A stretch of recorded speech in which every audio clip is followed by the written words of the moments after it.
For cheap gold, items and other boosts for Diablo 4, visit aoeah.com. Check out the link in the description, you get 3% off with the code ARIAT. Hello and welcome everybody. The Diablo 4 PTR phase is slowly but surely coming to an end, and in this video I'll give you a brief overview of what awaits us in the upcoming season. A new feature is the Chaos Gear.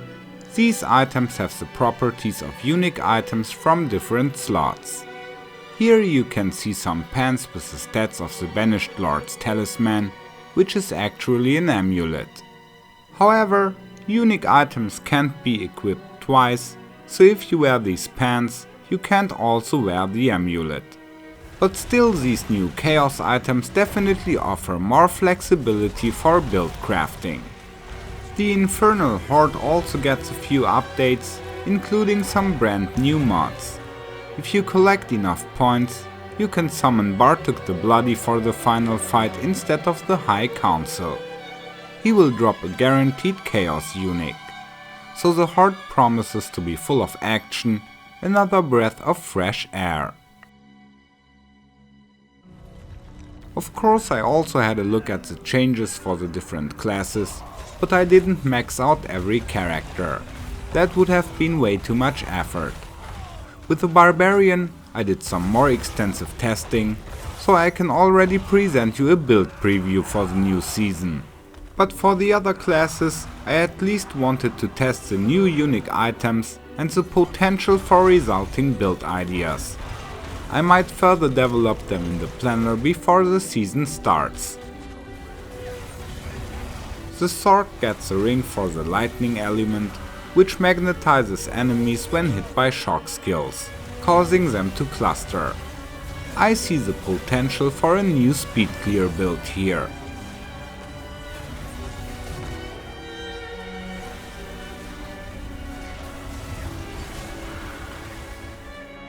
The Necromancer gets a focus that boosts basic attacks. One option is a ranged build with bone splinters which pierce through all enemies. But I'm pretty sure something playable can be built with the other basic skills as well. And also Bloodwave is reportedly strong again, according to other players.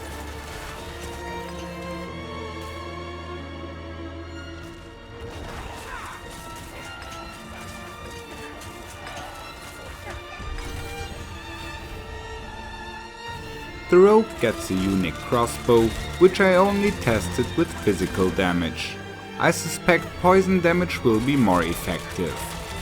I'm curious to see whether Rogue experts will build something strong with this crossbow, or if a completely different build will dominate the meta.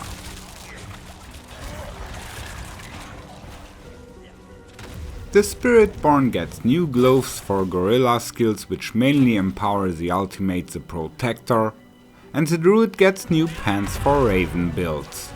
But I hardly have spent time with these two classes. The Druid also had some bugs again which caused massive damage, those will of course be fixed. Most of my energy went into the Barbarian. He gets a new one-handed sword for core skills. Maybe I'll still have time to test Double Swing or Rend, but my main motivation was to build a strong Hota Barb again. Hota builds always have been popular in the past. Luckily that idea paid off and I was able to build a setup that dishes out massive damage.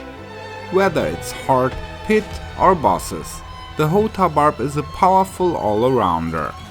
Keep in mind, on the PTR we only had Paragon level 200 and I didn't upgrade everything perfectly, so there is still plenty room for improvement.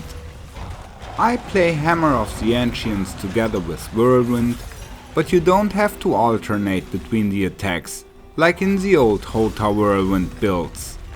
Whirlwind is mainly used for mobility in combat and for refilling resources. It definitely makes sense here to swing the hammer multiple times in a row. To grab additional damage, I also use leap attack and double swing, and I play with Warcry and Challenging Shout.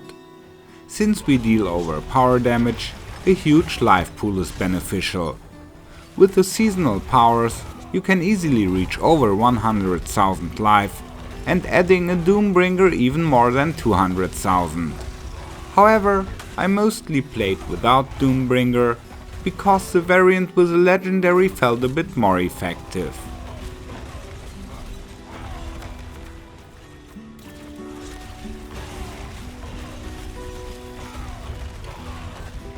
I also rotated through some seasonal powers. One of them keeps both war cries permanently active, which makes the barb berserking all the time and adds more life. However, this power also takes 40% of my maximum resource, and the Hota damage scales on the amount of fury I have when executing it. So when using this power, it might make sense to play the Furious Hammer of the Ancients and not the Violent.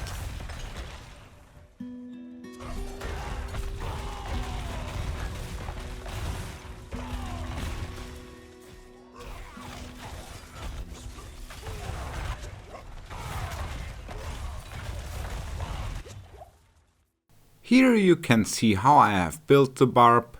For now I am already quite happy with the build. Let's see how it will evolve during the season. Overall my impression is quite positive, but as I was not able to max out all possible builds, I can't say too much about the balancing yet. We will experience that in the season, and maybe we will also see some surprises. I say goodbye for today. Take care, and may the loot be with you.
Follow me.